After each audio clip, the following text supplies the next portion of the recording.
Let's begin with the matching concept.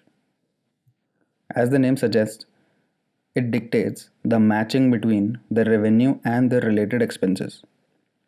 This concept holds an important aspect within the principles of accrual basis accounting. It mandates that the entire effect of the transaction be recorded within the same reporting period.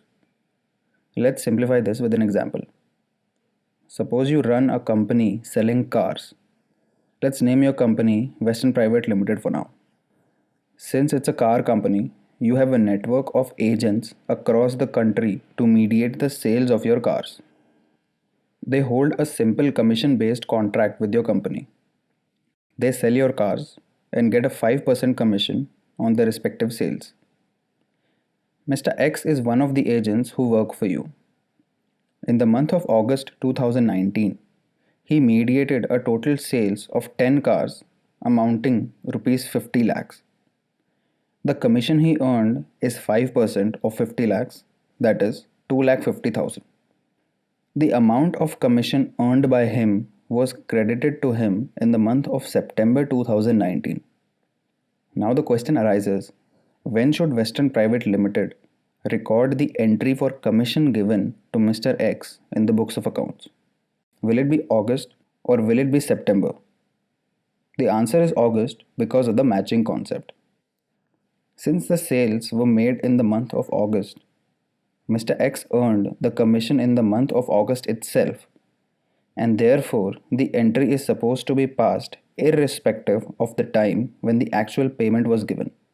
From the above example, we can understand that matching concept tries to make sure that the financial statements do not reflect over or under revenue or expenses.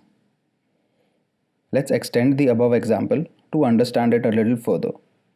Suppose you have produced 12 cars, but only 10 of them were sold in the month of August as told before. It's implied that the cost of 12 cars cannot be matched with the revenue of 10 cars. Therefore, the cost of remaining 2 has to be adjusted with the entire cost of production in the month of August. All the cars purchased from Western Private Limited in the month of August will be shipped or be ready for delivery in the following months of September and October.